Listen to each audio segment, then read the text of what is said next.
मेरी माँ के ऊपर इल्जाम मत लगाओ, मेरी माँ को गलत नजरों से मत देखो, मेरी माँ ने कोई गलत काम नहीं किया। आए मेरी माँ से उल्टे सीधे सवाल करने वालों, अजान के वक्त हम अपने तवाइफ जरूर हैं, हम अपने चकलों में भी कोई गलत काम नहीं करते, हम ढोल नहीं बजाते, हम गाने नहीं गाते, अजान के एहतराम में हम सब अपने सरों पर रुपट्टा रख लेते। हमें इतनी मोहलत दे दो कि अजान हो जाने दो, उसके बाद हम नाचना गाना शुरू कर देंगे। अस्सलामु अलैकुम वरहमतुल्लाहि वबरकातुह।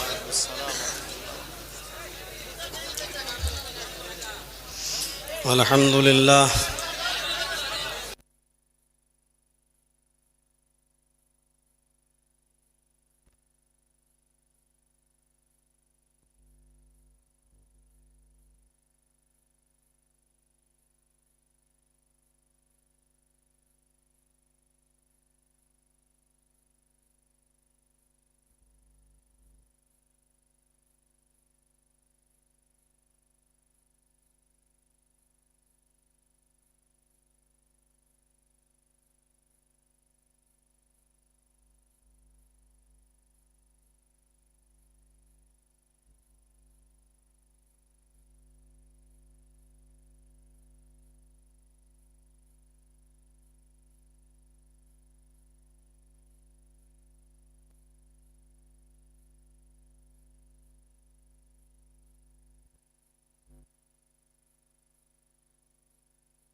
इन्न खैरल हदीस किताबुल्लाह व खैरल हदी हदी मुहम्मदिन सल्लल्लाहु अलैहि वसल्लम व शर्रिल उमूरि मुहदसातुहा व कुल्लु मुहदसतिन बिदअह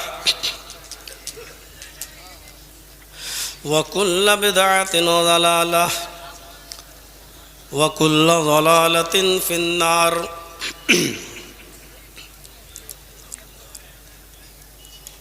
अऊज़ु बिल्लाहि मिनश शैतानिर रजीम।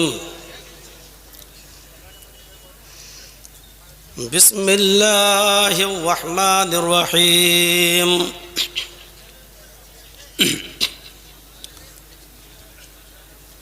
वमा खलक़तुल जिन्ना वल इंसा इल्ला लियअबुदून।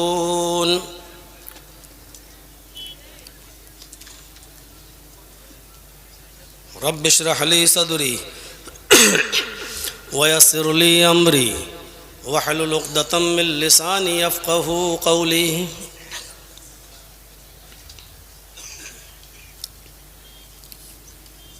मुअक्कर उलमाए किराम,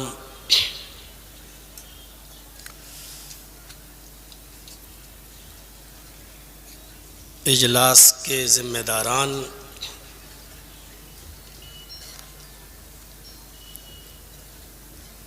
नीमा ललमटिया डिस्ट्रिक्ट गुड्डा और उसके अतराफ़ व अकनाफ से तशरीफ़ लाए हुए मुअज़्ज़ज़ सामईन हज़रात, पर्दा नशीन इस्लामी ख़वातीन, प्यारी माँ और बहनों, कौम व मिल्लत के लायक़वर नौजवानों, मुस्तक़बिल के होनहार अज़ीज़ बच्चों,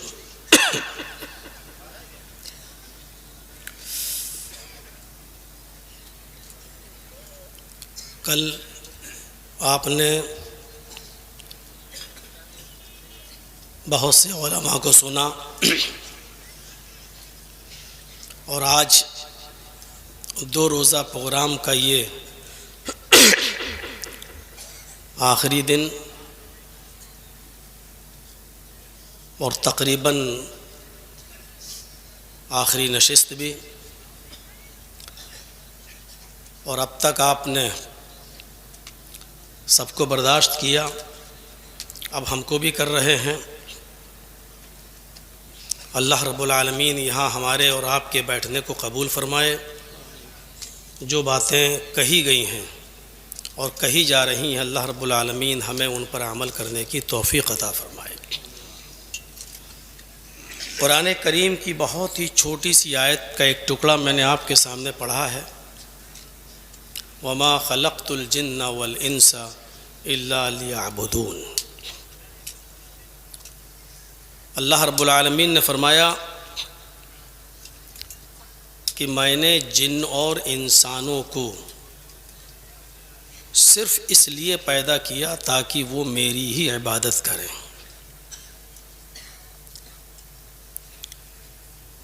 असल मकसद इबादत है। दुनिया में हम और भी काम करते हैं, वो उसके ज़िम्नी मकासद तो हो सकते हैं, लेकिन असल मकसद जो है वो इबादत है।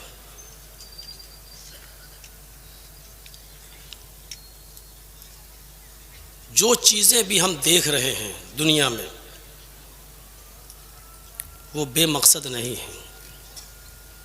हमारी आँखों के सामने इस वक्त ये माइक लगा हुआ है, इस माइक का भी कोई ना कोई मकसद है,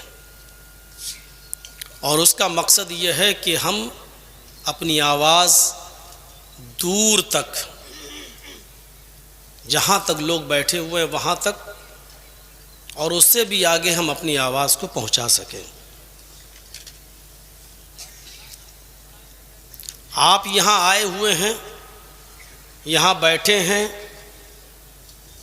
ये बेमकसद नहीं है। इसका भी मकसद है कि आप कुरान और हदीस की बातों को सुने, वाज़ व नसीहत को सुने और उस पर अमल करें। ये सूरज, ये चाँद, ये सितारे, ये सैयारे, ये कहकशाएँ, ये ज़मीन, ये आसमान, सब एक मकसद के तहत है। और जब कोई चीज़ किसी मकसद के तहत बनाई जाए और वो मकसद पूरा ना हो तो उसको रद्दी की टोकरी में डाल दिया जाता है। ये माइक अगर आवाज़ ना पहुंचाए तो आप इस माइक वाले को पैसे नहीं देंगे। बार बार डिस्टर्ब करे तो आपका गुस्सा सातवें आसमान पर चढ़ सकता है। मज़ीद परेशान करे तो आप गुस्से में माइक को तोड़ भी सकते हैं। वजह सिर्फ यह है कि ये जिस मकसद के तहत बनाया गया है उस मकसद को पूरा नहीं कर रहा है। फजर की अजान के बाद सुबह का सूरज निकलते ही आपके इस गांव से बाहर सड़क की तरफ जो रोड दुकानों की तरफ निकलता है, बाहर की तरफ जाता है, आप सुबह सुबह देखेंगे कि कोई जीप कारें चल रही हैं, मारुति वैन चल रही है, मोटरसाइकिल चल रही है, साइकिल चल रही है, कुछ नहीं तो लोग पैदल ही जा रहे हैं। ये बिला मकसद नहीं जा रहे हैं। कोई सब्जी खरीदने जा रहा है, कोई गोश्त खरीदने जा रहा है, कोई अपने बच्चे को स्कूल छोड़ने जा रहा है, कोई अपनी दुकान खोलने के लिए जा रहा है, कोई अपने ऑफिस की तरफ जा रहा है, कोई हॉस्पिटल की तरफ जा रहा है। सब अपने अपने मकसद में लगे हुए हैं। इंसान, हम और आप इस दुनिया में आए हैं तो हमारे और आपके आने का भी एक मकसद है, और मकसद कुरान करीम ने खुद बता दिया है, वमा खलक़तुल जिन्ना वल इंसा इल्ला लियअबुदून। हमने जिन और इंसानों को सिर्फ इसलिए पैदा किया कि ताकि वो मेरी ही इबादत करें। यही असल मकसद है। आप अपने किसी ज़रूरी काम के लिए आप अपने इलाके के एमएलए से मिलने जाना चाहते हैं, एमपी से मिलना, अपने गांव को छोड़कर उसकी बस्ती की तरफ जा रहे हैं, आप डिस्ट्रिक्ट गुड्डा की तरफ जा रहे हैं, आप भागलपुर की तरफ जा रहे हैं, आपका इरादा है, आपने रखते सफ़र बांधा है, आपका मकसद है कि हम अपनी परेशानी, अपने गांव की परेशानी को दूर करने के लिए किसी लीडर से मिलें। आप लीडर से मिलने के लिए जा रहे हैं, अपनी बीवी से कहते हैं मैं जा रहा हूं, मोहल्ले के लोगों से कहते हैं कि मैं जा रहा हूं, और आपने अपना इलाका छोड़ा, सफर किया, 4 व्हीलर बुक की या अपनी गाड़ी की,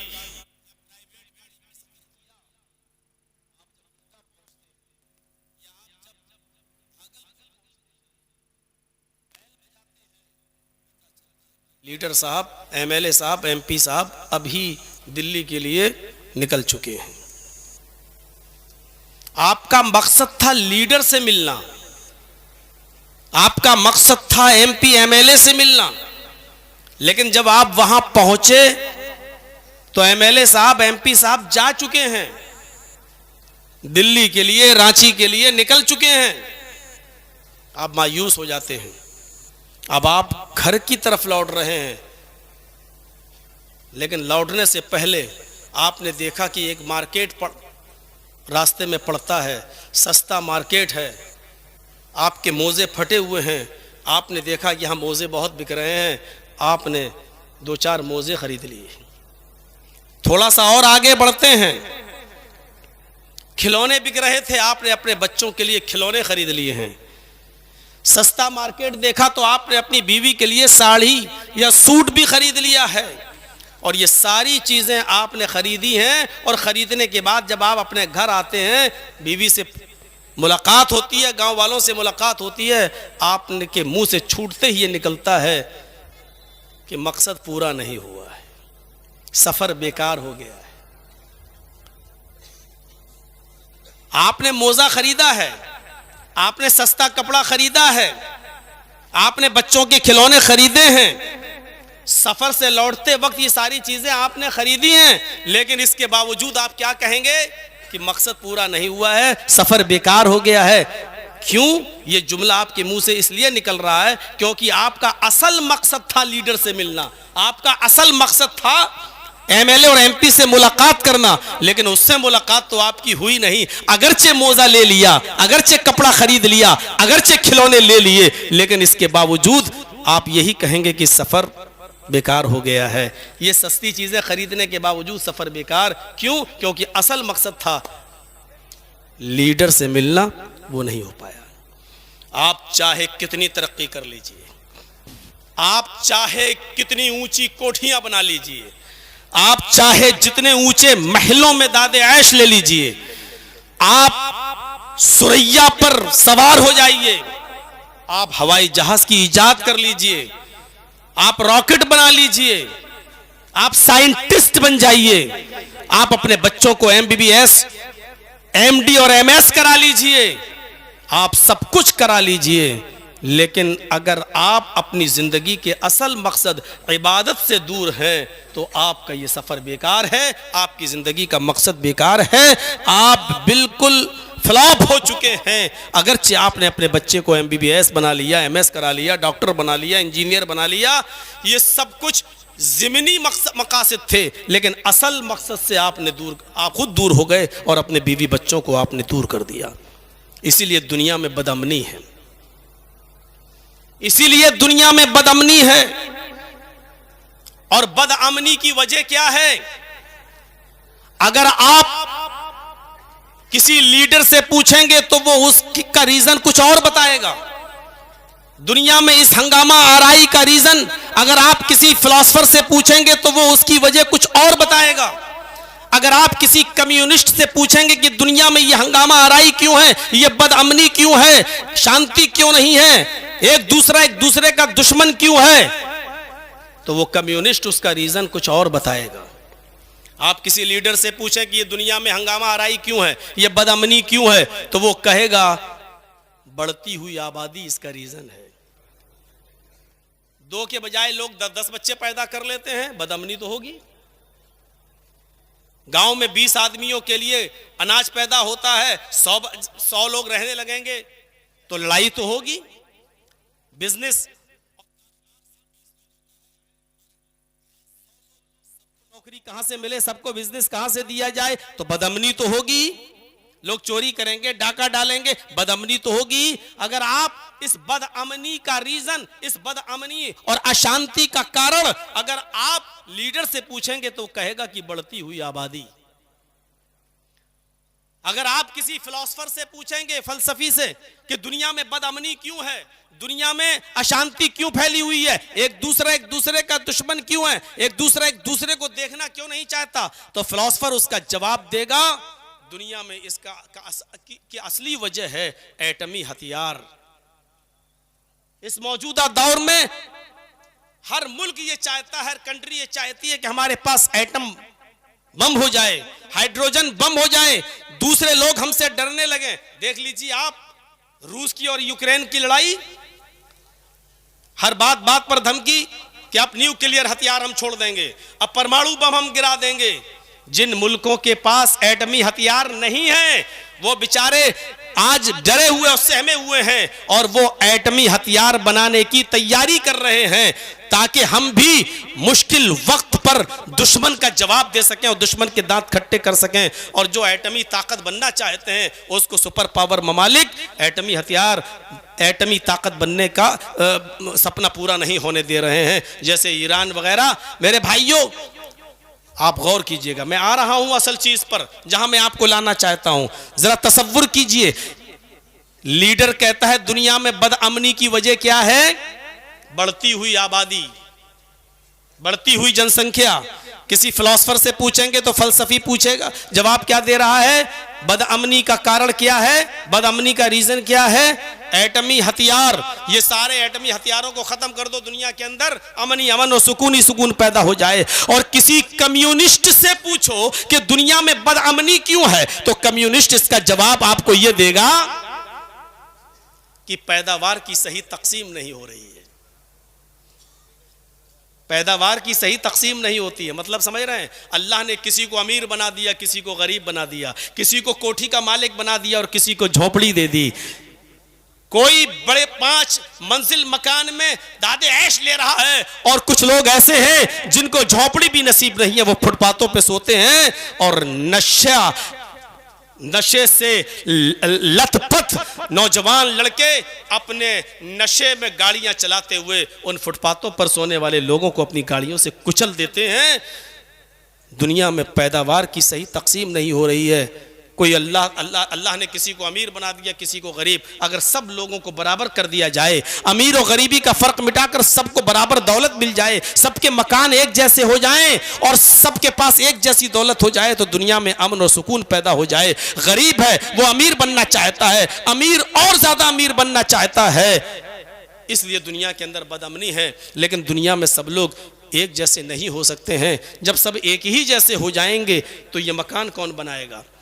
जब हमारे पास भी तुम्हारे बराबर पैसा हो जाएगा तो रिक्शा कौन चलाएगा? जब हम भी तुम्हारे मुकाबिल जब हम बराबर के हैं तो सब्जी कौन बेचेगा? फिर हमारे मकानात की तामीर कौन करेगा? फिर ट्रेनें कौन चलाएगा? फिर स्टेशनों पर नौकरी कौन करेगा? फिर ऑफिसों में कौन बैठेगा? क्योंकि हम तो बराबर हैं। जितना पैसा तुम्हारे पास उतना मेरे पास, जैसा मकान तुम्हारे पास वैसा मकान हमारे पास।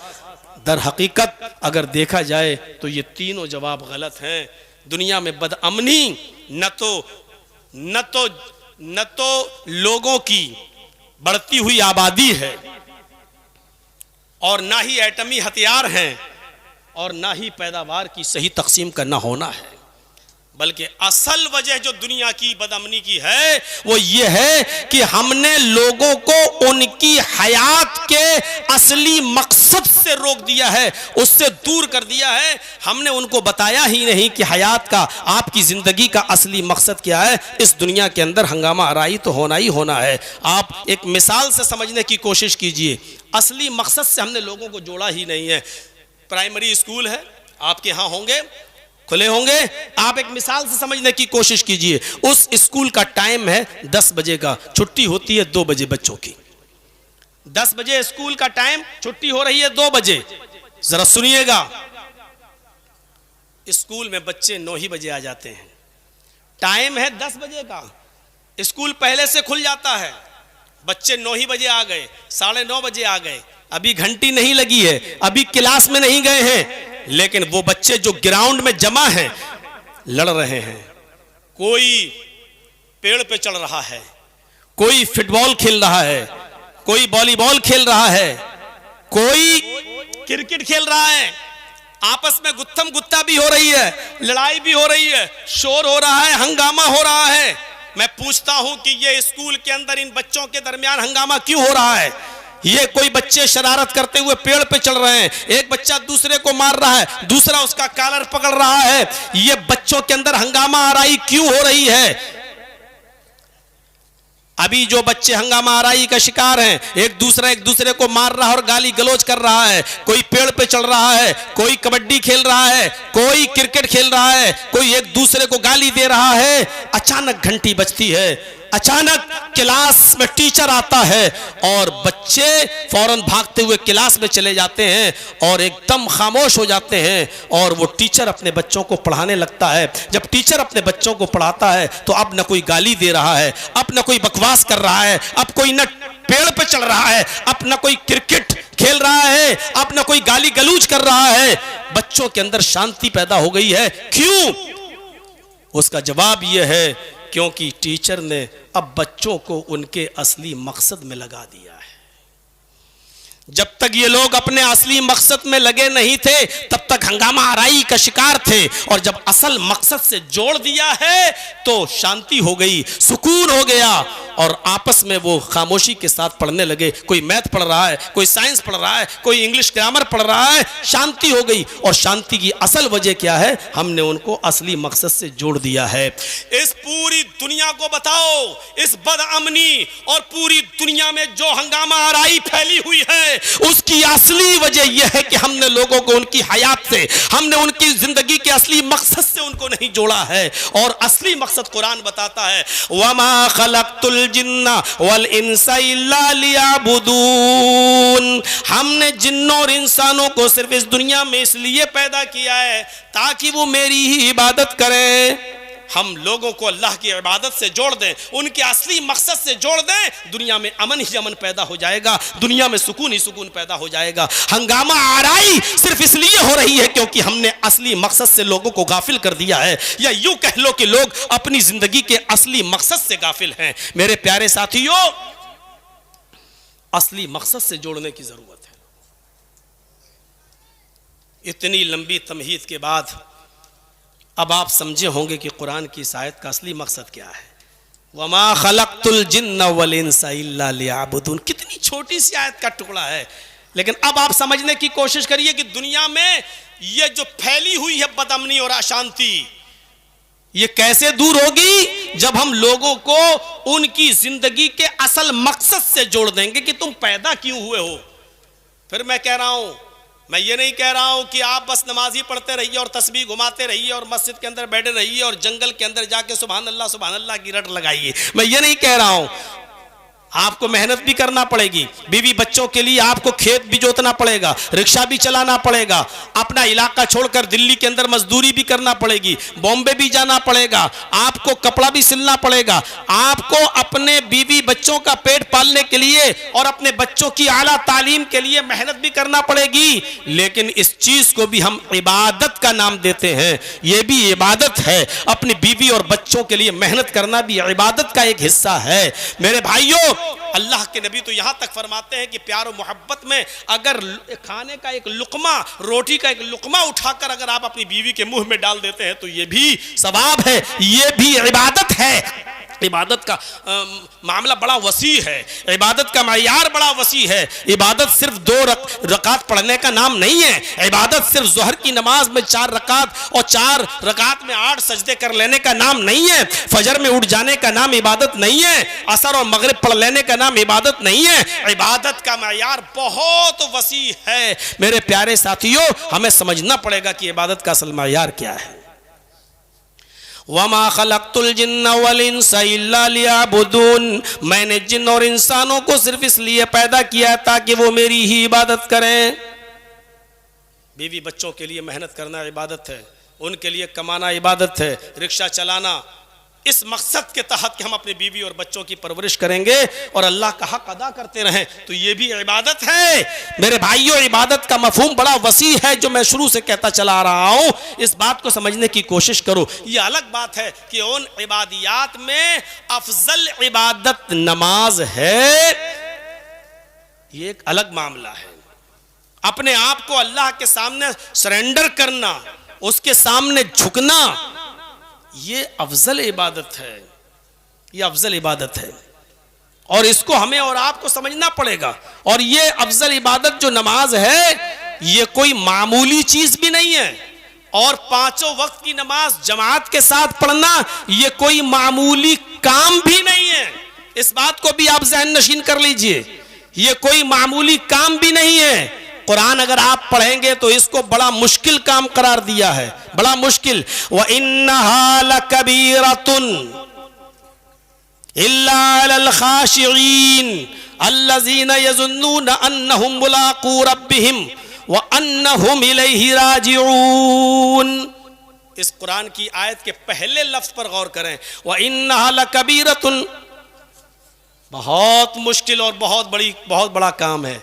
पांचों वक्त की नमाज पढ़ना बड़ा मुश्किल काम है। किन लोगों के लिए मुश्किल नहीं है वो अल्लाह ने आगे बता दिया है, लेकिन हर इंसान के लिए मुश्किल नहीं, ऐसा नहीं। व इन्नहा लकबीरतुन, बहुत बड़ा काम है पांचों वक्त की नमाज पढ़ना। मामूली बात है। आप सोने की दुकान पर बैठे हुए हो, सुनहार हैं आप, और आप जिस शादी का जो सौदा कर रहे हैं, सोना बेचने का, गोल्ड बेचने का, उसमें आपको 1 लाख रुपए की प्रॉफिट होने वाली है। और इसी वक्त अजान की आवाज आ रही है, हय्या अलस सलाह। आप 1 लाख रुपए का नुकसान छोड़कर फौरन मस्जिद की तरफ बढ़ जाएं,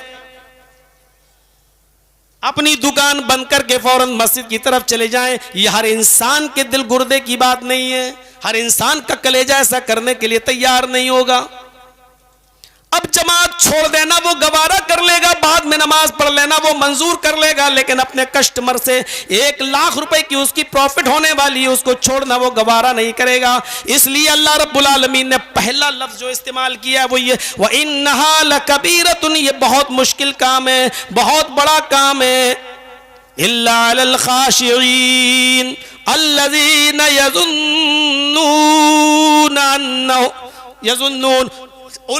उन लोगों के लिए नहीं, उन लोगों के लिए मुश्किल नहीं है जो डरते हैं अपने रब से मुलाकात, जिनको मालूम है कि मुझे एक दिन अपने रब से मुलाकात करना है। भाई एक दिन मरना सभी को है, एक दिन इंतकाल सभी का होना है, मरना सबको है। तो जो अपने रब से मुलाकात का गालिब गुमान जिनको है कि हमें अपने रब के पास जाना है, हमें अपने रब से मिलना है, जो ये सोचे बैठे हैं उनके लिए मुश्किल नहीं है। फौरन दुकान बंद करेगा, वो नमाज पढ़ने जाएगा। वन्नहुम इलैहि राजिऊन, और जिनको मालूम है कि हमें पलटकर उसी की तरफ जाना है, हमें पलटकर उसी की तरफ जाना है अल्लाह के पास, तो उन लोगों के लिए मुश्किल नहीं है। पता ये चला कि नमाज पढ़ना बहुत बड़ा मुश्किल काम है, लेकिन किसके लिए? जो अपने रब से मुलाकात की उम्मीद ना रखता हो उसके लिए। किसके लिए?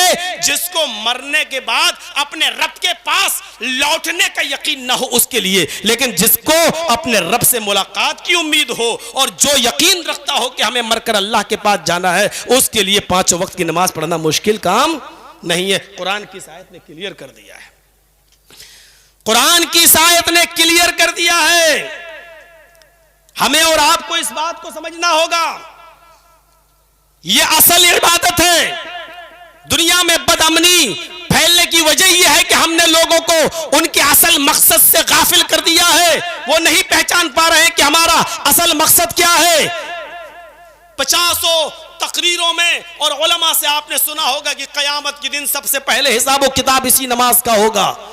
हर साल जलसे होते हैं, हर साल प्रोग्राम होते हैं, लेकिन जलसों के बाद आप रिजल्ट देख सकते हैं। अभी ये जलसा खत्म होगा कि ठाटे मारता हुआ ये लोगों का ये लोगों की भीड़, ये अभी जो यहां से जाएगी फजर में, आपकी मस्जिदें आपको बता देंगी कि इस जलसे का कितना असर हुआ है।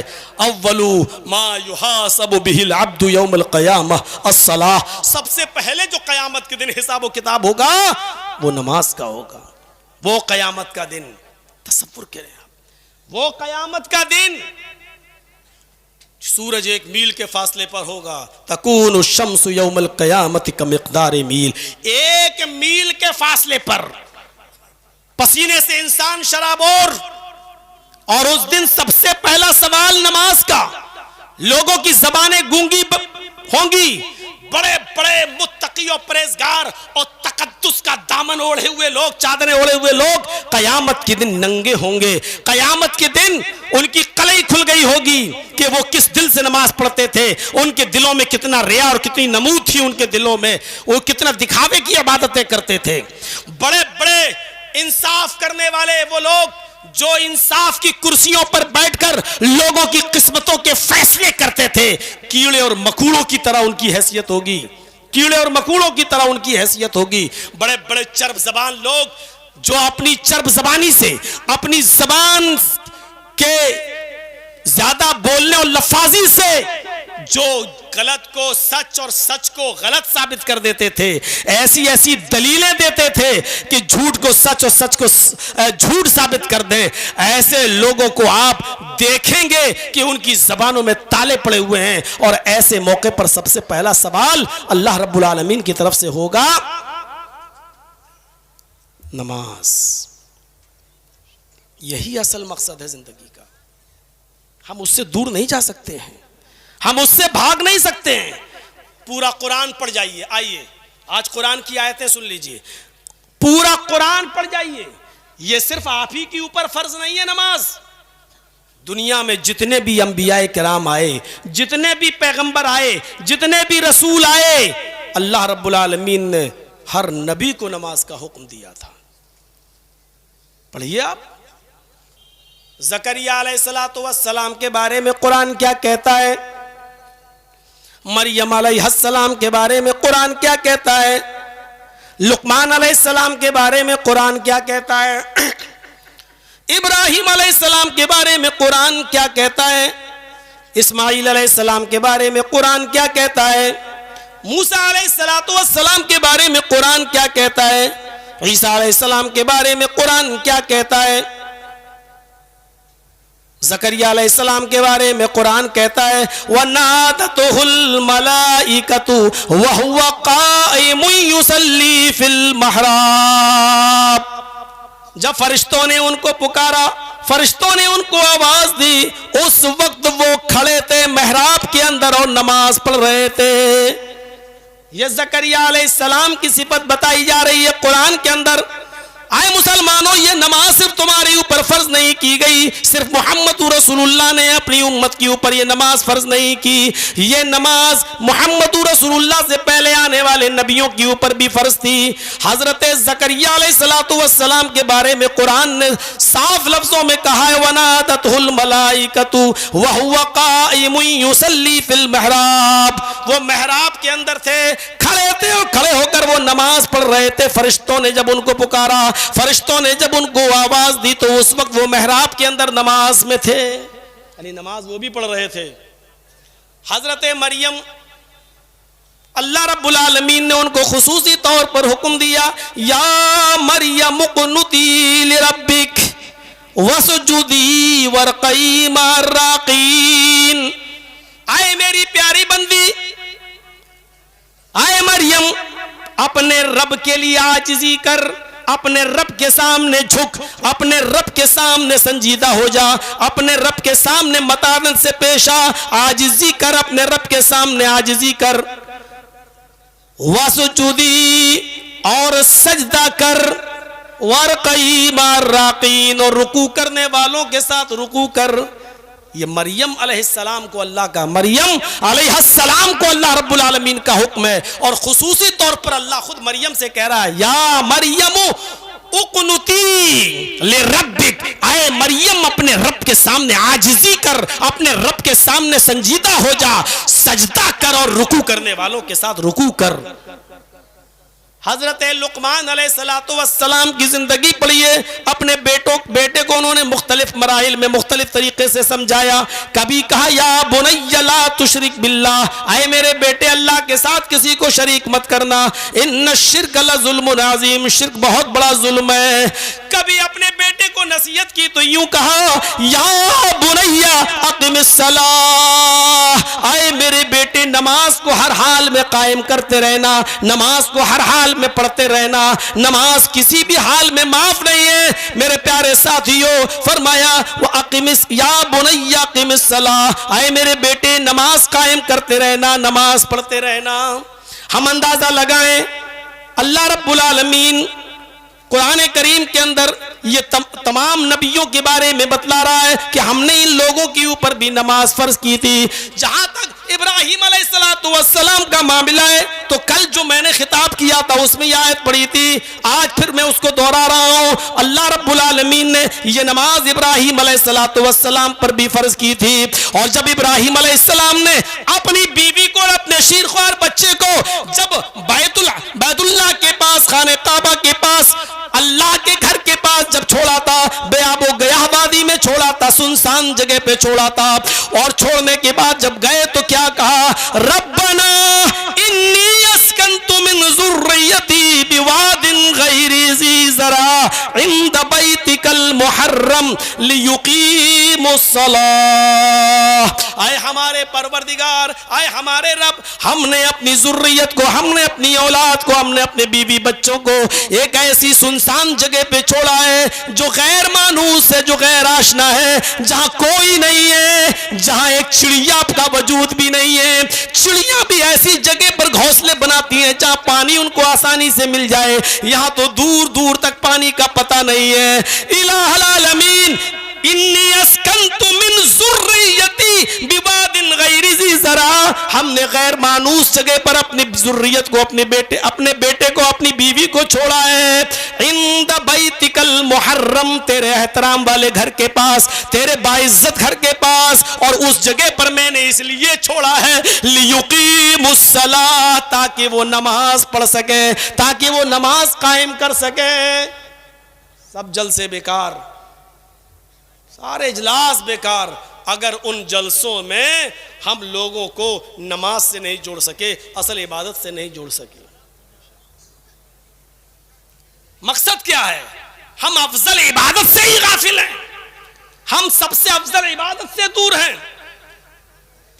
बदअमनी तो फैलेगी, अशांति तो होगी, खुद अपने घर के अंदर बदअमनी फैलेगी, पूरे मुल्क के अंदर तो छोड़ो, अपने घर के अंदर भी आप अमन और सुकून के साथ नहीं रह सकते अगर जिंदगी के असल मकसद से अगर आप दूर हो गए। यही इब्राहिम अलैहिस्सलाम है। दूसरी जगह कहते हैं रब्ब जअलनी मुकीमस्सलाती व मिन ज़ुर्रियती रब्बना व तक़ब्बल दुआ। आय अल्लाह मुझे भी और मेरी ज़ुर्रियत को, मेरी आल औलाद को नमाज कायम करने वाला बना दे। रब्ब जअलनी मुकीमस्सलाह, आय अल्लाह मुझे नमाज कायम करने वाला बना दे। व मिन ज़ुर्रियती, और मेरे बीवी बच्चों को भी, मेरी औलाद को भी नमाज कायम करने वाला बना दे।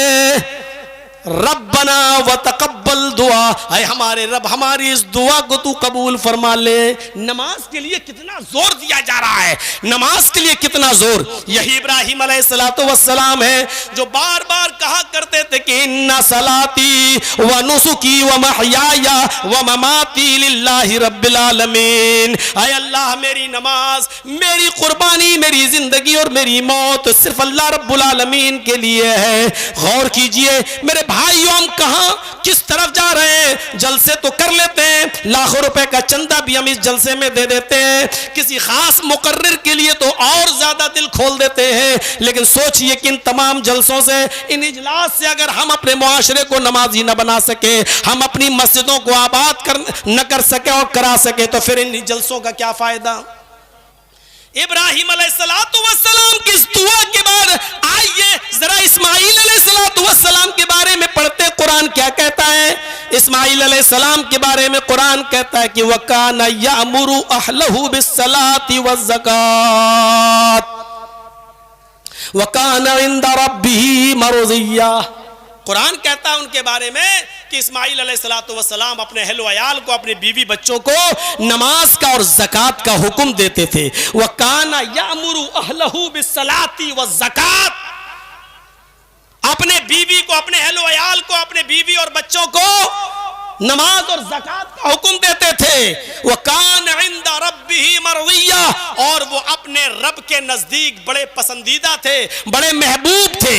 इस्माईल अलैहिस्सलातु वस्सलाम के बारे में कुरान ये कह रहा है कि वो अपने रब के नजदीक बड़े पसंदीदा थे, बहुत ज्यादा महबूब थे वो अपने रब के नजदीक। और उनको उनके रब के नजदीक महबूब बनाने वाली चीज यही नमाज थी, क्योंकि यहाँ नमाज का जिक्र है। वह कान यामुरु अहलहु बिस्सलाती व ज़काती व कान इंदा रब्बिही मरज़िया, वो अपने रब के नजदीक बड़े पसंदीदा थे, बड़े महबूब थे। इस्माईल अलैहिस्सलाम भी अपने बीवी बच्चों को नमाज का हुक्म दे रहे हैं। मूसा अलैहिस्सलातु वस्सलाम की जिंदगी पढ़िए, कुरान कहता है कि मूसा अलैहिस्सलाम जबल तूर पे चढ़ गए, अल्लाह से मुलाकात की गरज से गए, मुलाकात तो हुई नहीं, अल्लाह ने अपना चेहरा तो दिखाया नहीं, अपनी हल्की सी तजल्ली दिखाई तो फखर्रा मूसा सायका, मूसा बेहोश जमीन के ऊपर पड़े, होश आया। अल्लाह रब्बुल आलमीन ने मूसा से कहा है मूसा सुनो, इन्ननी अनल्लाह ला इलाहा इल्ला अना फअबुदनी व अक़िमिस सलात लिज़िक्री। कुरान कह रहा है मूसा अलैहिस्सलातु वस्सलाम जबल तूर पे गए तो उसको तूर पर उनको क्या हुक्म मिला? पहले अल्लाह ने क्या कहा है, मूसा मुझे देखने की चाहत तो छोड़ दो, तुम्हारी आंखों में इतनी ताकत नहीं कि तुम मेरा दीदार कर सको, उठो। फिर क्या कहा? आए मूसा इन्ननी अनल्लाह, बेशक मैं ही अल्लाह हूं। अल्लाह ने क्या कहा? बेशक मैं ही अल्लाह हूं, ला इलाहा इल्ला अना, मेरे अलावा कोई माबूद नहीं है, मेरे अलावा कोई माबूद नहीं है, ला इलाहा इल्ला अना, मेरे अलावा कोई माबूद नहीं है। और फिर अल्लाह ने क्या हुक्म दिया? फाबुदुन्नी, मेरी इबादत करो। आए मूसा तुम सिर्फ मेरी ही इबादत करो, व अक़िमिस सलात लिज़िक्री, और मेरी याद के लिए नमाज कायम करो, मेरे जिक्र के लिए, मेरी याद के लिए नमाज कायम करो, मेरे जिक्र के लिए, मेरी याद के लिए नमाज कायम करो। हजरत मूसा अलैहिस्सलातु वस्सलाम को अल्लाह रब्बुल आलमीन ने यह हुक्म दिया है कि मेरी याद के लिए नमाज कायम करो। मैं बताना यह चाहता हूं कि हर नबी को, जितने भी नबी इस दुनिया में आए, हर नबी को अल्लाह रब्बुल आलमीन ने नमाज का हुक्म दिया। ईसा अलैहिस्सलातु वस्सलाम के बारे में और जान लो, ईसा अलैहिस्सलातु वस्सलाम के बारे में। ईसा अलैहिस्सलातु वस्सलाम अभी छोटे से बच्चे थे और उनकी मां मरियम ने बगैर शौहर के उनको पैदा किया। शादी के बाद जिस तरह मियां बीवी बनते हैं और फिर दोनों के मिलाप के बाद बच्चा पैदा होता है, हजरत मरियम ने बगैर शौहर के बच्चा पैदा किया। इसलिए आवाजें तो कसे जाना थे, इल्जाम तो लगना था, हंगामा तो होना था। एक औरत शादी से पहले बगैर शौहर के कोई बच्चा पैदा कर दे और समाज चुप रहे, समाज खामोश रहे, कभी ऐसा हो सकता है? कभी ऐसा हो सकता है? अरे आज के दौर में हमारे यहाँ, हमारे गांव से, हमारे शहर से, हमारे मोहल्ले से अगर कोई लड़की मोबाइल पर अकेले बात करते हुए चली जाए तो लोग उसके बारे में सोचने लगते हैं कि पता नहीं किससे इतनी लंबी बात करती हुई जा रही है। वो ये नहीं सोच सकते कि वो अपने माँ से भी बात कर सकती है, हो सकता है कि वो अपने भाई से बात कर रही हो सकता है कि वो अपने बाप से बात कर रही हो, लेकिन हमारा तसव्वुर इतनी सी बात पर यहां पहुंच जाता है कि पता नहीं अकेली जा रही है, पता नहीं किस लड़के से बात करते हुए और किससे बात करती हुई जा रही है। तो मेरे भाइयों, ये तसव्वुरात की जिंदगी में ऐसा होता है, एक दूसरे के खिलाफ बदगुमानियां पैदा होती हैं। इसलिए कुरान ने कहा या अय्युहल्लज़ीना आमनुज्तनिबू कसीरम मिनज़्ज़न, आई ईमान वालों बहुत ज्यादा बदगुमानी करने से बचो, बहुत ज्यादा लोगों के बारे में बुरे ख्यालात अपने दिल में न लाया करो। इन बाज जो है, जो बदगुमानियां होती हैं वो इंसान को गुनाहगार बना देती हैं। इन बाज़ ज़न्न इस्म, बाज़ बदगुमानियां बहुत बड़ा गुनाहगार बना देती हैं। जब ईसा अलैहिस्सलाम पैदा हुए तो एक गिरोह मरियम के पास आया, अरे मरियम ये क्या हुआ, ये बच्चा कहां से आ गया? अरे तेरी तो शादी नहीं हुई, तूने ये बच्चा कहां से पैदा कर दिया? मरियम जवाब दे। सवाल उनका मशकूक था, सवाल में शिकायत थी, मरियम जवाब दो। गोया कि वो ये कहना चाहते हैं कि तुम बदचलन हो, ये बच्चा किसका है? नऊजुबिल्लाह, तुम बदचलन हो, ये बच्चा किसका? वो जवाब इसका मांगना चाह रहे थे कि ये बताओ कि बच्चा किसका है, लेकिन पूछ ये रहे थे कि ये हुआ कैसे ऐसा? तुमने तो किसी मर्द को छुआ ही नहीं है, जैसा कि तुम कह रही हो, तो फिर ये बच्चा कहां से आया? हजरत मरियम ने कुछ नहीं कहा, सिर्फ उस बच्चे की तरफ इशारा कर दिया और कहा जाओ इससे बात करो, जाओ इसी से गुफ्तगू करो, इसी से पूछ लो कि तुम्हारा बाप कौन है, इसी से पूछ लो। अरे हमसे क्या पूछते हो, ये बच्चा पैदा हुआ इसी के पास जाओ। जब मरियम ने कहा कि इससे पूछो, तो वो जमात, वो गिरोह जो इल्जाम लगा रही थी अभी मरियम के ऊपर, वो कहती है मरियम तुम्हारा दिमाग खराब है? आए ईसा की मां, आए जकरिया की सरपरस्ती में पली हुई मरियम, तेरा दिमाग खराब है? तू इस बच्चे से बात करने के लिए हमसे कह रही है इस बच्चे से मैं बात करूं? कैफा नुकल्लिमु मन कान फिल महदी सबिया। आए मरियम, तू इस बच्चे से कहती है कि बात करो, ये बच्चा क्या बोलेगा, ये हमसे क्या कलाम करेगा?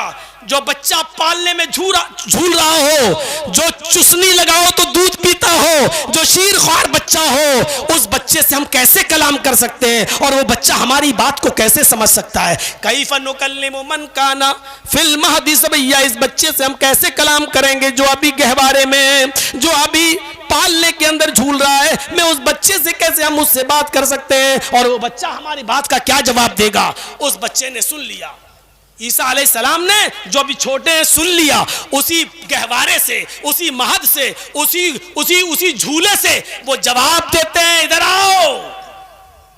छोटा सा बच्चा क्या जवाब देता है? कुरान गवाह है, इन्नी अब्दुल्लाह, मेरी मां के ऊपर इल्जाम मत लगाओ, मेरी मां को गलत नजरों से मत देखो, मेरी मां ने कोई गलत काम नहीं किया। आए मेरी मां से उल्टे सीधे सवाल करने वालों, इन्नी अब्दुल्लाह, मैं अल्लाह का बंदा हूं। ईसा अलैहिस्सलाम जो अभी बच्चे हैं वो जवाब दे रहे हैं, इन्नी अब्दुल्लाह, मैं अल्लाह का बंदा हूं, अतानियल किताबा वजालनी नबिया वजालनी मुबारकन ऐनमा कुन्तु वऔसानी बिस्सलाती वज़्ज़काती मा दुमतु हय्या। ये छोटे से बच्चे ने जवाब दिया, ये कुरान उठाकर पढ़ो और देखो, कुरान उठाकर पढ़ो और देखो। छोटा सा बच्चा जो जवाब दे रहा वो क्या है? आए मेरी मां पर तोहमत लगाने वालों, मेरी मां से उल्टे सीधे सवाल करने वालों, सुनो, इन्नी अब्दुल्लाह, मैं अल्लाह का बंदा हूं, अतानियल किताब, अल्लाह ने मुझे किताब देकर भेजा है, मुझे इंजील अता फरमाई है, मुझे इंजील दी है, मुझे किताब दी है, वजालनी नबिया, और अल्लाह ने मुझे नबी बनाकर भेजा है, नबी, वजालनी मुबारकन ऐनमा कुन्तु, और मैं जहां कहीं भी रहूंगा मुझे अल्लाह ने बाबरकत बनाकर भेजा है, मुझे बरकतों से नवाजा है, मैं मुबारक हूं, जहां भी हूंगा अल्लाह ने मुझे बाबरकत बनाकर भेजा है। वऔसानी बिस्सलाती वज़्ज़काती मा दुमतु हय्या, और उसी मेरे अल्लाह ने मुझे हुक्म दिया है कि जब तक मैं जिंदा रहूं नमाज पढ़ता रहूं और ज़कात देता रहूं, नमाज पढ़ता रहूं और ज़कात देता रहूं। ईसा अलैहिस्सलातु वस्सलाम के ऊपर भी नमाज फर्ज थी, जिस नमाज को हम बड़ी आसानी के साथ छोड़ देते हैं, जिस नमाज को हम बड़ी आसानी के साथ छोड़ देते हैं। नमाज तो एक ऐसी चीज थी मेरे भाइयों, जरा गौर करो, बुखारी शरीफ की रिवायत के मुताबिक जब हजरत खुबैब को सूली पर लटकाया जा रहा था और उनको फांसी के तख्ते पर ले जाया जा रहा था, तो उनसे पूछा गया, आए खुबैब तुम्हारी आखिरी तमन्ना क्या है, तुम्हारी आखिरी आरज़ू क्या है, क्या चाहते हो तुम? हमसे पूछा जाए आखिरी आरज़ू क्या है तो कहेंगे कि बाप से मिलवा दो, बेटे से मिलवा दो, माँ से मिलवा दो, भाई से मिलवा दो, बेटी से मिलवा दो, मेरे घर वालों से मेरी आखिरी मुलाकात करवा दो। हम वसीयतें लिख देंगे, हम इकरारनामे लिख देंगे, किस बेटे को कितनी जमीन दी जाए, किसको कौन सा मकान दिया जाए, किसको कितनी करेंसी दी जाए। हम जब आखिरी तमन्ना पूछी जाए तो ये सारी चीजें पूछेंगे। हजरत खुबैब से जब पूछा गया तो मैं तख्तेदार पर लटकाया जा रहा है, फांसी के फंदे के करीब तुम्हें ले जाया जा रहा है, आज तुम्हें फांसी दे दी जाएगी। आए खुबैब बताओ तुम्हारी आखिरी आरज़ू क्या है, आए खुबैब बताओ तुम्हारी आखिरी तमन्ना क्या है। इसको थोड़ा हटा लीजिए, कुरान है। तुम्हारी आखिरी आरजू क्या है, तुम्हारी आखिरी तमन्ना क्या है, तुम्हारी आखिरी आरजू और आखिरी तमन्ना क्या है। हजरत खुबैब रजी अल्लाह ताला अन्हु जवाब देते हैं, मेरी आखिरी आरजू अगर पूरी करना चाहते हो तो एक एहसान मेरे ऊपर कर दो, और वो एहसान ये है कि मुझे 2 रकात नमाज पढ़ने की मोहलत दे दो। 2 रकात नमाज पढ़ने के बाद मुझे तख्तेदार पे लटका देना। ओ लोगों, मेरे साथियों, आए नीमा वालों और नीमा के इस जलसे में ठाटे मारता हुआ लोगों का ये समंदर सुनो मेरे साथियों। आज हम अपनी आरज़ू और तमन्नाओं को देखें। जेल से निकलने के बाद हमने कल ईमान से अपनी बात को शुरू किया है, आज नमाज से हम अपनी तकरीर को शुरू कर रहे हैं, क्योंकि बुनियादी तौर पर यही 2 चीजें, ईमान और नमाज। ईमान का लाजिमा नमाज है, नमाज का लाजिमा ईमान है। ईमान अगर है और नमाज नहीं तो बेकार। जैसे सूरज का लाजिमा रोशनी है, रोशनी का लाजिमा सूरज है। सूरज अगर निकलेगा तो रोशनी होगी, अगर कहीं रोशनी है तो इसका मतलब यह है कि सूरज निकला हुआ है। आग जहां जल रही है तो इसका मतलब यह है कि हरारत है, गर्मी होगी। अगर हरारत कहीं हमें महसूस हो रही है तो इसका मतलब यह है कि आग भी कहीं जल रही है। अगर हरारत है तो आग भी है, अगर रोशनी है तो इसका मतलब यह कि सूरज भी है। अगर ईमान हमारे अंदर है तो नमाज जरूरी है। अगर ईमान नहीं है, अगर सूरज नहीं है तो रोशनी नहीं है, आग नहीं है तो हरारत भी नहीं है। अगर ईमान नहीं है तो नमाज भी हमारे अंदर नहीं है। एक बात बहुत गौर से सुन लो, बहुत ही अच्छी मिसाल से मैंने समझाया है कि नमाज का लाजिमा, ईमान का लाजिमा नमाज है। जैसे सूरज का लाजिमा रोशनी है। सूरज अगर हमें दिखाई दे रहा है तो उसकी रोशनी जमीन पर हमें जरूर दिखाई देगी। अगर जमीन पर हमें रोशनी दिखाई दे रही है तो इसका मतलब यह है कि आसमान पर सूरज निकला हुआ है। अगर कहीं हमें तपिश महसूस हो रही है, गर्मी लग रही है, तो इसका मतलब यह है कि आग जल रही है। आग जलेगी तो गर्मी लगेगी, आग जलेगी तो हरारत होगी। अगर हरारत हो रही है तो इसका मतलब आग जल रही है। आग है तो हरारत है, सूरज है तो रोशनी है। इसी तरीके से अगर हमारे अंदर ईमान है तो नमाज भी है। ऐसा हो ही नहीं सकता कि हमारे अंदर ईमान तो हो लेकिन हम अल्लाह के घर में आकर रुकू ना कर सके, सजदा ना कर सके और अल्लाह के सामने खड़े ना हो सके। कयाम, रुकू और सजदे से हम गाफिल रहे। वो बंदा मोमिन हो ही नहीं सकता जो नमाज से दूर हो। अगर ईमान है तो नमाज भी होगी, और अगर ईमान नहीं है तो नमाज भी नहीं होगी। ये लाज़िमा है उसका। वही ईसा अलैहिस्सलाम ने कहा था कि मुझे हुक्म दिया गया जब तक मैं जिंदा रहूं नमाज पढ़ता रहूं और ज़कात देता रहूं।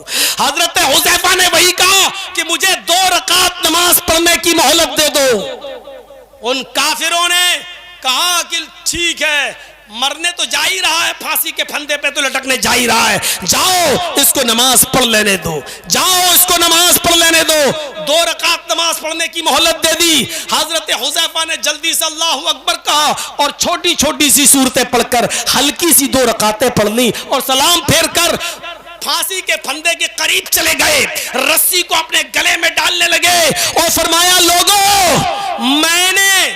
मैंने हल्की रकात इसलिए पढ़ी है, 2 रकात मुख्तसर इसलिए पढ़ी है ताकि तुम ये ना समझो कि खुबैब मौत के डर से नमाज लंबी कर रहा है, मौत के डर से नमाज लंबी कर रहा है। बताना ये चाहता हूं कि जब नमाज से प्यार हो जाए और मोहब्बत किसी को हो जाए तो आखिरी वक्त में भी वो अपने घर वालों से नहीं मिलना चाहता है, वो चाहता है कि अब तो रब से मुलाकात का वक्त है तो क्यों ना उससे कुछ गुफ्तगू कर लें, उसके पास जाना है तो उससे मुनाजात कर लें, उससे गुफ्तगू कर लें, उससे बातें कर लें। नमाज में बंदा जब तक होता है वो अपने रब से बातें ही तो करता है, वो अपने रब से सरगोशी ही तो करता है। तो नमाज ये बंदे की रूह है, ये रूह है, ये गिज़ा है, ये रूह है। मेरे साथियों, हजरत खुबैब फांसी के फंदे पर लटक रहे हैं और नमाज की चाहत कर रहे हैं। अबू दाऊद की हदीस में एक वाकया आया है, एक अंसारी था, अंसारी नौजवान, और वो नमाज जंग में लड़ रहा था और लड़ते लड़ते नमाज का वक्त हो गया। नमाज का जब वक्त हुआ तो एक गिरोह नमाज पढ़ने लगा और एक गिरोह जंग में लग गया। लेकिन जो नमाज पढ़ रहे थे ये अंसारी नौजवान भी नमाज पढ़ने लगे।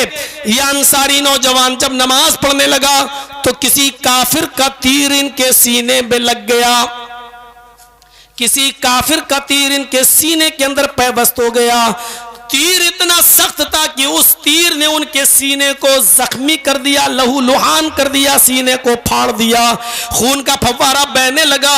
ऐसी पोजीशन में भी वो नमाज पढ़ते रहे। जब सलाम फेरते और एक सहाबी की नजर जब उस अंसारी नौजवान पर पड़ती है, उस अंसारी पर पड़ती है, तो वो दौड़ता हुआ आता और कहता है, आए नौजवान, अगर तुम्हें तीर ही लग गया था और इस तीर ने तुम्हारी पसलियों को चीर दिया, तुम्हारे सीने को चीर दिया, सीने को चीरते हुए तुम्हारे पार निकल गया, तुम्हारा सीना चाक हो गया और तुम लहूलुहान हो गए, जख्मी हो गए, ऐसी पोजीशन में चिल्लाने का तुम्हें हक था, चीख सकते थे, मुझे आवाज दे सकते थे, मैं तुम्हारी मदद के लिए आ जाता।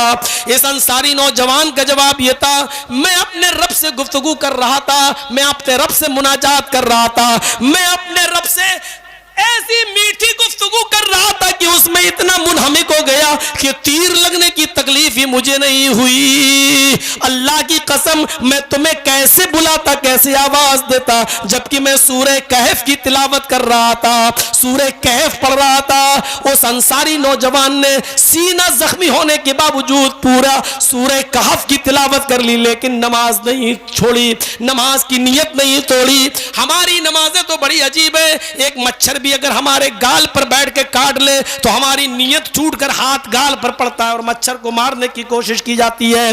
तसव्वुर करो मेरे प्यारे साथियों, हम सोचे कि आज हम इस नमाज से कितना दूर हो गए हैं, जो हमारी जिंदगी का असल मकसद है, और इसी इबादत से इस दुनिया में अमन और हमारे घरों में अमन और सुकून पैदा हो सकता है। हम इसी नमाज से अपने और अपने बाल बच्चों को, अपने बीवी बच्चों को दूर रखे हुए हैं। इस अंसारी नौजवान से इबरत हासिल करो, जरा तसव्वुर करो। हजरत तलहा को देखो, मुस्लिम शरीफ की रिवायत है, हजरत तलहा का वाकया मुस्लिम शरीफ की हदीस के अंदर आया है। हजरत तलहा अपने बाग में नमाज पढ़ रहे हैं, हजरत तलहा अपने बाग में नमाज पढ़ रहे हैं, बाग गार्डन, अपने बाग में नमाज पढ़ रहे हैं, और नमाज पढ़ने ही के दरमियान उनके बाग में लगे हुए एक दरख्त के ऊपर एक चिड़िया, खुशनुमा बड़ी खूबसूरत चिड़िया बैठ जाती है, और वो चिड़िया चहचहाने लगती है, आवाज देने लगती है, चहचहा रही है।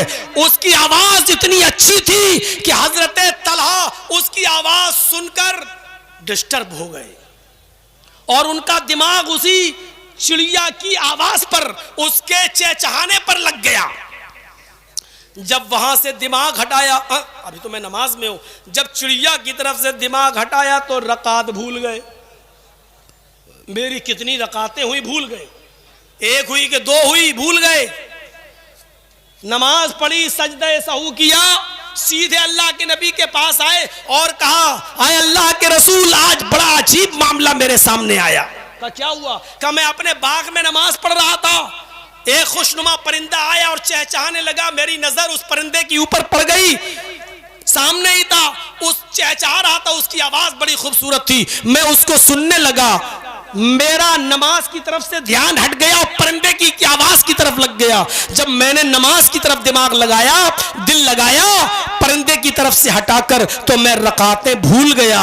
अल्लाह के नबी ने कहा कोई बात नहीं, सजदे सहू किया या नहीं? कहा वो तो कर लिया, लेकिन इस परिंदे की वजह से इस बाग के अंदर मैं रकातें भूल गया, उसकी आवाज सुनकर आज मैं एक फैसला करके आया हूं। फरमाया क्या? कहा जिस बाग में मैंने नमाज पढ़ी है और जिस परिंदे की वजह से मेरी नमाज में डिस्टर्ब हो गया और रकातें भूल गया, मैं ये पूरा का पूरा बाग फी सबीलिल्लाह सदका कर रहा हूं, अल्लाह की रास्ते में मैं सदका और खैरात कर रहा हूं, आज के बाद ये बाग मेरा नहीं है। सोचो, जिस बाग की वजह से उनकी नमाज में डिस्टर्ब हो गया और जिस परिंदे की वजह से बाग में पढ़ी जाने वाली नमाज में डिस्टर्ब हो गया, पूरा का पूरा बाग उन्होंने राह खुदा में फी सबीलिल्लाह मेरे भाइयों सदका कर दिया हो। हम अपने ईमान का और अपनी नमाजों का जरा जायजा लें, हमारी नमाजें कैसी हैं? हम तो नमाज पढ़ने के बाद भी सदका और खैरात करने के हुगर नहीं है। चमड़ी चली जाए लेकिन दमड़ी न जाए, हम उस नौइयत के इंसान हैं, और देंगे भी तो 1000 भीख मांगने के बाद 10 रुपए, 20 रुपए, 50 रुपए, 100 रुपए, 500 रुपए, बहुत बड़ी हमने कुर्बानी दे दी, बहुत बड़ी। नमाजों से मुश्किलें हल होती हैं, मुश्किलें अल्लाह ने फरमाया या अय्युहल्लज़ीना आमनुस्तईनु बिस्सब्रि वस्सलाह, ईमान वालो सब्र और नमाज के जरिए अल्लाह से मदद मांगो, सब्र और नमाज के जरिए अल्लाह से मदद मांगो। वो ग़ज़वा खंदक जिसमें सिर्फ 300 सहाबा थे, खंदक खोद रहे थे और काफिरों ने चारों तरफ से जब घेर लिया, अल्लाह के रसूल ने छुपकर जब ऊपर की तरफ नजर उठाई तो देखा अबू सुफियान और उसका लश्कर खड़ा है। नीचे की तरफ नजर डाल के देखा तो बनु कुरैज़ा मौजूद है, उनका लश्कर मौजूद है, बचने का कोई रास्ता नहीं है। ऐसे मौके पर क्या करें? ये 10,000 का लश्कर, हम 300 सहाबा क्या कर सकते हैं? ऐसे मुश्किल हालात में, ऐसी मुश्किल मुसीबत में अल्लाह के रसूल ने हजरत हुज़ैफा से कहा, आए हुज़ैफा, आए हुज़ैफा, जरा शक्ल बदल कर, हुलिया चेंज करके काफिरों के बीच में जाओ और जरा मालूम करके जाओ उनके इरादे क्या हैं, उनकी नीयतें क्या हैं। हजरत हुज़ैफा कहते हैं मैं सबसे ज्यादा डरने वाला इंसान था। बुखारी अल बिदाया व नहाया में हाफिज इब्न कसीर ने नकल किया, हजरत हुज़ैफा कहते हैं कि मैं सबसे ज्यादा डरने वाला इंसान था, लेकिन अल्लाह के नबी ने मुझे को हुक्म दे दिया कि तुम काफिरों के बीच में जाओ, हुलिया बदल के जाओ और मालूम करके आओ कि क्या बातें हो रही हैं। हजरत हुज़ैफा कहते हैं कि मैं डरते हुए गया, और गया इसलिए कि नबी अकरम का हुक्म था, उसको मानना जरूरी था। मैं हुलिया बदल कर, शक्ल बदल कर काफिरों के बीच में जाता हूं, सुनता हूं, उनके इरादे भांपने की कोशिश करता हूं तो वो लोग चीख रहे थे, चिल्ला रहे थे, मोहम्मद और उसके साथियों का पता ही नहीं है कहां है, अर्रहील अर्रहील, चलो चलो, अब मोहम्मद और उसके साथी नहीं आएंगे। वो सारे के सारे लोग कह रहे थे अर्रहील अर्रहील, अपने अपने घरों को चलो, छोड़ दो, या मोहम्मद और उसके साथी है ही नहीं। हजरत हुज़ैफा कहते हैं यहां अल्लाह के नबी ने मुझे भेज दिया, यहां अल्लाह के नबी ने हालात का जायजा लेने के लिए मुझे भेजा। जब मैं हालात का जायजा लेकर अल्लाह के नबी के पास गया तो मैंने देखा मोहम्मद रसूलुल्लाह को कि आप नमाज के लिए खड़े हैं, आपकी आंखों से आंसू बह रहे हैं, और नमाज के अंदर इन 10,000 काफिरों के लश्कर से कैसे बचा जाए और अपने 300 सहाबा को कैसे बचाया जाए उसकी दुआएं कर रहे हैं। यानी मुश्किलें जब इंसान के सामने आती हैं, जब हालात इतने नाजुक होते हैं तो नमाज का सहारा लेना चाहिए, नमाज की तरफ आना चाहिए, नमाज पढ़ना चाहिए। आपको मालूम होगा हजरत इब्राहिम अलैहिस्सलाम जब अपनी बीवी सारा को लेकर जब निकलते हैं तो एक जालिम बादशाह की नजर उनकी बीवी के ऊपर पड़ती है और बदनीयती उनके साथ करता है, उसका हाथ पकड़ने की कोशिश करता है, उनको अपने कमरे में ले जाता है। हजरत इब्राहिम अलैहिस्सलाम अलग है, उनकी बीवी को अलग ले जाया गया और उस जालिम बादशाह ने सारा की तरफ हाथ बढ़ाया, लेकिन हजरत सारा ने दुआ की थी कि अल्लाह मुझे जालिम बादशाह के जुल्म से बचा ले, तो वो हाथ वहां तक बढ़ता नहीं था, रुक जाता था। 3 मरतबा हजरत सारा ने दुआ की और उस जालिम बादशाह का हाथ 3 मरतबा सही हुआ, 4थी मरतबा उसने छोड़ दिया और हाजरा को भी उसने दे दिया कि जाओ ये हमारी तरफ से गिफ्ट है, हजरत इब्राहिम के लिए एक लौंडी है, जाएं इसको लेते जाएं। हजरत सारा का बयान है जब जालिम बादशाह ने मेरे हाथ को पकड़कर मेरे साथ गलत काम करना चाहा तो उसका हाथ मेरे हाथ की तरफ नहीं बढ़ पाता था, शल पड़ जाता था। 3 मरतबा मैंने उसके लिए दुआ की, 3 मरतबा उसका हाथ सही हुआ, फिर 4थी मरतबा उसने छोड़ दिया। मैं इस मुसीबत में था, मैं इस मुसीबत में थी कि कहीं ये मेरी इज्जत व आबरू के साथ खिलवाड़ न कर ले। जब मैं लौट कर अपने शौहर इब्राहिम के पास आई तो मैंने इब्राहिम को देखा, बुखारी शरीफ की रिवायत, मैंने इब्राहिम अलैहिस्सलाम को अपने शौहर को देखा जब मैं लौट कर उनके पास आई कि वो नमाज पढ़ रहे थे और मेरी हिफाजत की दुआ उस नमाज में कर रहे थे कि अल्लाह मेरी बीवी को जालिम बादशाह से महफूज फरमा ले, मेरी बीवी को उससे हिफाजत फरमा। नमाज मुश्किलों का हल है। यहाँ मुश्किलों का हल लोग जाने कहाँ ढूंढते हैं और किन किन को मुश्किल कुशा बनाए फिरते हैं।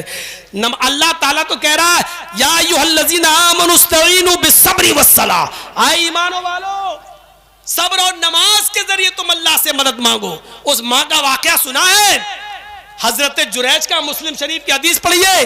जुरैज नमाज में उनकी माँ आवाज देती है जुरैज जुरैज, ये नमाज में या अल्लाह मैं नमाज पढ़ूं या अपनी माँ की सुनूं, फिर आवाज आती है जुरैज अल्लाह मैं नमाज में हूं, अपनी माँ की सुनूं या नमाज पढ़ूं?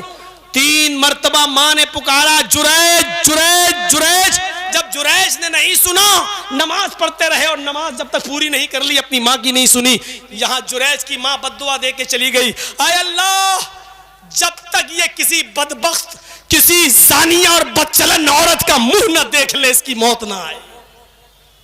माँ ने बद्दुआ दे दी। डरो माँ की बद्दुआ से, डरो माँ की बद्दुआ से, डरो। माँ ने बद्दुआ दे दी। आय अल्लाह, आज जुरैज ने मेरी आवाज नहीं सुनी, पता नहीं कहां चला गया। आय अल्लाह, जब तक ये किसी जानिया और बदचलन आवारा औरत का मुंह ना देख ले, यानी किसी बदचलन औरत के साथ जिना ना कर ले, तब तक इसको मौत ना आए। कुछ दिनों के बाद अजीब मामला पेश होता है। एक बदचलन औरत हजरत जुरैज के पास आती है और जुरैज से कहती है, उदनु मिन्नी, मेरे करीब आइए। जुरैज से कहती है, मेरे करीब आइए। जुरैज ने भगाया, हट चल, मैं इबादत गुजार, 5 वक्त का नमाजी, मैं नमाजी, हर वक्त नमाज पढ़ने वाला इंसान, और तू हमारी इबादत को बेकार करने के लिए चली आई, हट यहां से भाग।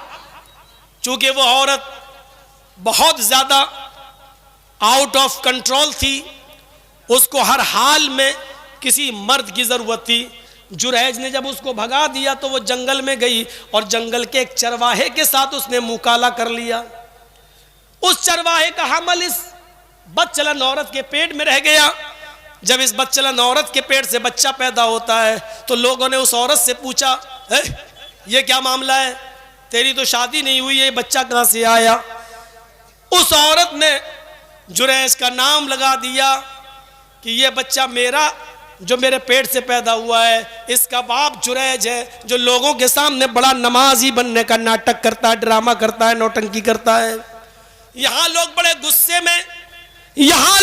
गुस्से में जाते ही जुरैज के इबादत खाने को गिरा दिया।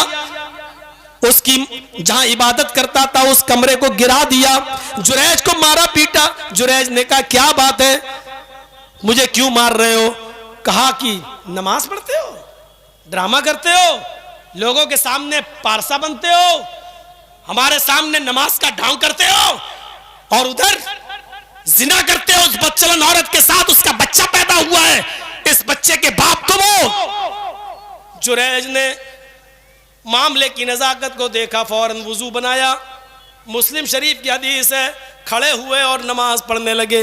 नमाज पढ़ने के बाद उन्होंने सलाम फेरा और उस बच्चे के पास गए और उस बच्चे को हल्के से मारा और कहा, बच्चे बताओ इन लोगों को कि तेरा बाप कौन है?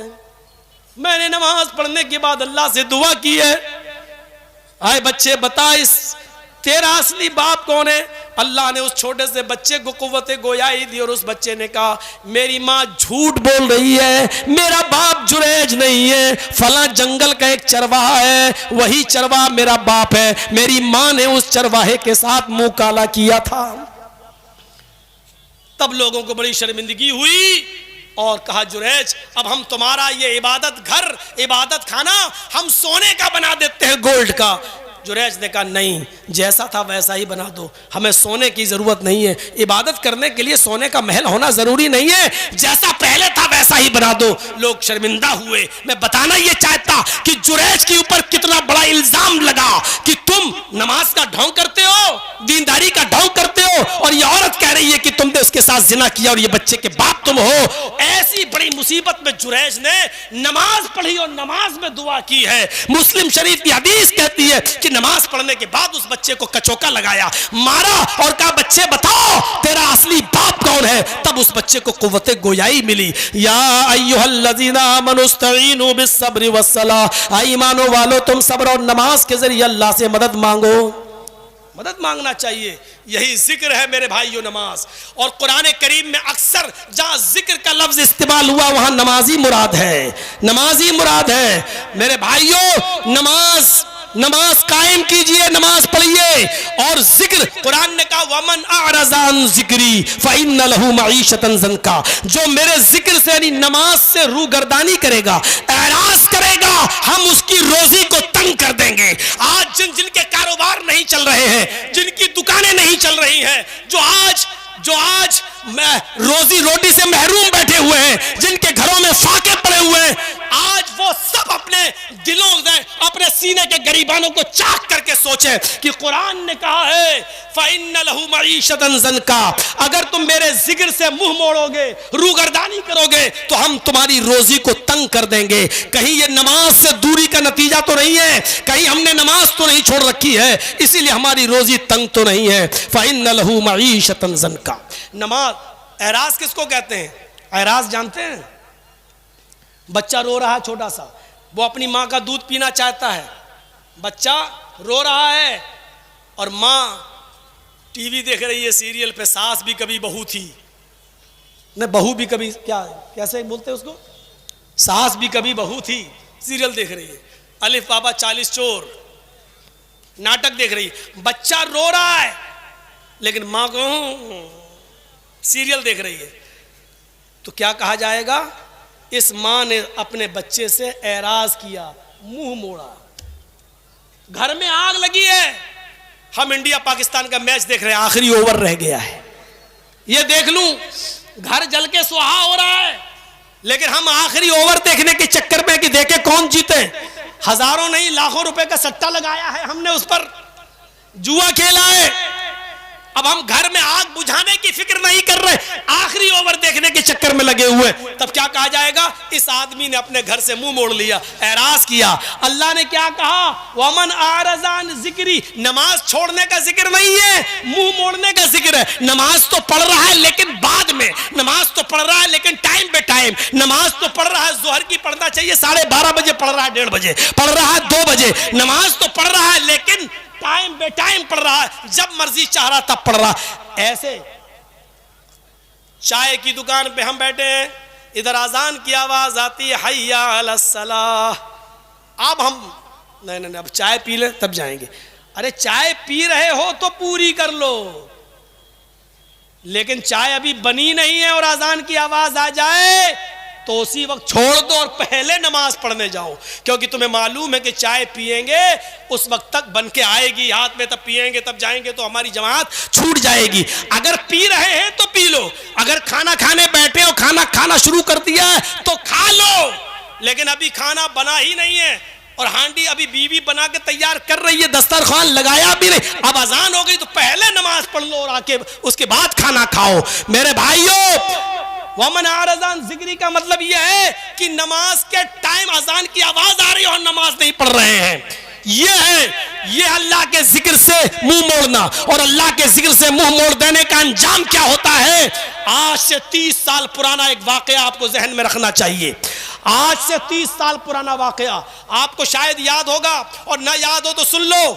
हमारे उत्तर प्रदेश में एक इलाका है गाजियाबाद, गाजियाबाद से दिल्ली के लिए जो रोड गया है, बाई रोड जो सड़क गई है, बीच में एक इलाका पड़ता है जिसका नाम है लोनी। एक इलाका है लोनी, मुसलमानों की बहुत बड़ी आबादी वहां रहती है, आज भी उनके बड़े बड़े सेठ दिल्ली में मकान बना के रहते हैं। आज से 30 साल पुरानी बात बतला रहा हूं, 30 साल 30 ईयर पुरानी। उसमें एक अमीर बाप के 2 सगे बेटे, यानी 2 सगे भाइयों की शादी होने वाली थी। दोनों की शादी एक ही गांव में हो रही थी, दोनों खूबसूरत लड़कियां थी, कल बारात जाने वाली थी। इन दोनों नौजवान अमीर बाप की बिगड़ी हुई दोनों बेटों ने दिल्ली से तवाइफें मंगाई कि इन तवाइफों को मंगाकर आज की रात डांस गाने में गुजारी जाए, शराब नौशी में गुजारी जाए, और कल हम बारात लेके जाएंगे और दुल्हनों को अपनी अपनी बीवियों को विदा करा के ले आएंगे। दिल्ली से तवाइफें बुलाई गई, तवाइफें आई, ईशा के बाद से लेकर यार दोस्तों के साथ रात भर महफिल सजी, शराब का दौर चला, कमारबाजी हुई, गाना हुआ, कमरे मटकाई गई, अश्लील गाने चले और जिस्म की नुमाइश हुई।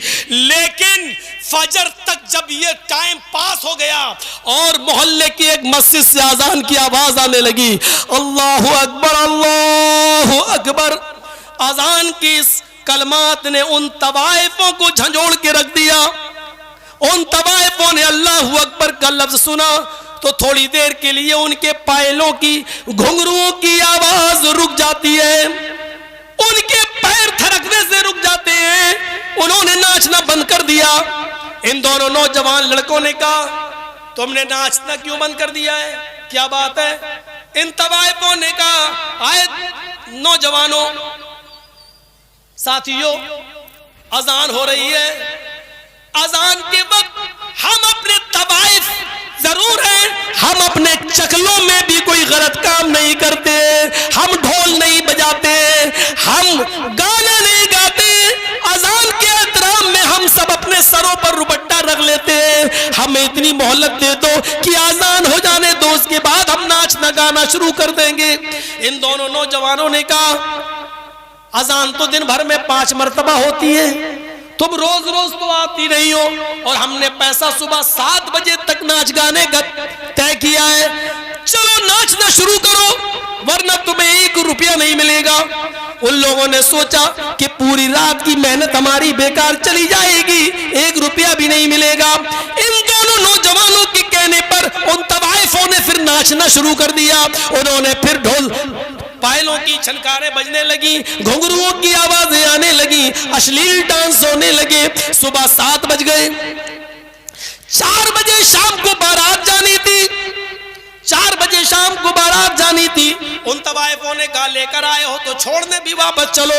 ये दोनों नौजवान अपनी गाड़ी पर बैठ गए, तवाइफों की गाड़ी आगे चक्कर दी, और ये दोनों नौजवान तवाइफों को उनकी मंजिल तक पहुंचाने के लिए दिल्ली आने लगे।